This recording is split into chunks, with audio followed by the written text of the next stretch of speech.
இது தீப ஒளியின் முக்கியத்துவத்தை உலகிற்கு உணர்த்தும் ஒரு பண்டிகையாகும். சிவன் மற்றும் திருமால் இருவருக்கு இடையே யார் பெரியவர் என்கிற சர்ச்சை ஏற்பட்டபோது சிவன் ஜோதி பிழம்பாக நின்ற நாளே கார்த்திகை தீபமாக கொண்டாடப்பட்டு வருகிறது. தீப ஒளியானது நம் வாழ்வில் உள்ள இருளை நீக்கி ஞானம் மற்றும் செல்வத்தை கொண்டு வரும் என்கிற நம்பிக்கையுடன் இந்த பண்டிகையானது கொண்டாடப்பட்டு வருகிறது.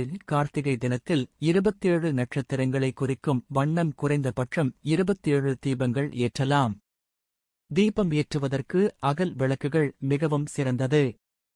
கடைகளில் கிடைக்கும் செயற்கையான விளக்குகளை விடுத்து மண் விளக்குகளை வாங்கி அதை சுத்தம் செய்ய வேண்டும். முதல் நாளே விளக்குகளை வாங்கி வந்து அதை இரவு முழுவதும் தண்ணீரில் ஊற வைத்து மறுநாள் சுத்தப்படுத்தி காயவிட வேண்டும்.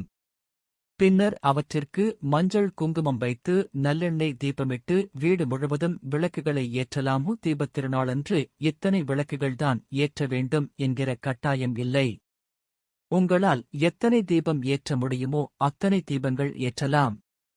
பூஜை அறை, வாசல், கொல்லைப்புறம், துளசி மாடம், ஜன்னல்கள் என அனைத்து இடங்களிலும் 5, 7, 9, 11 என்று ஒற்றைப்படை எண்ணிக்கையில் தீபம் ஏற்றலாம். வாசலின் இருபுறமும் தலா 1, வீட்டின் நடுப்பகுதியில் 1, துளசி மாடத்தில் 1, பூஜை அறையில் 3 அல்லது 5 தீபங்கள் ஏற்றுவது சிறப்பு. அனைத்து தீபத்திற்கும் நெய் இட முடியாதவர்கள் 1 அல்லது 2 தீபங்களுக்கு மட்டும் நெய்யை பயன்படுத்தலாம்.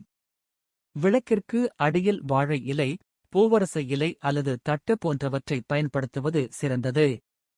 அறுகோண தீபம். கிருத்திகை நட்சத்திரம் என்பது முருகப்பெருமான் அவதரித்த நட்சத்திரம் என்பதால் அறுகோண தீபம் ஏற்றுவது மிகவும் சிறப்பானதாகும். மாலை 6 மணிக்கு திருவண்ணாமலை தீபம் ஏற்றப்படும் காட்சியை பார்த்து முடித்து பின்னர் வீட்டு வாசலில் நட்சத்திரம் வரைந்து அதன் 6 முனைகளிலும் அறுகோண தீபம் ஏற்றி சரவணபவ என்று எழுதி வழிபடலாம். அறுகோண தீபம் ஏற்றி வழிபடுவது குழந்தை இல்லாதவர்களுக்கு குழந்தை பாக்கியத்தையும் திருமணமாகாதவர்களுக்கு திருமண வாக்கியம் என்று கூறப்படுகிறது.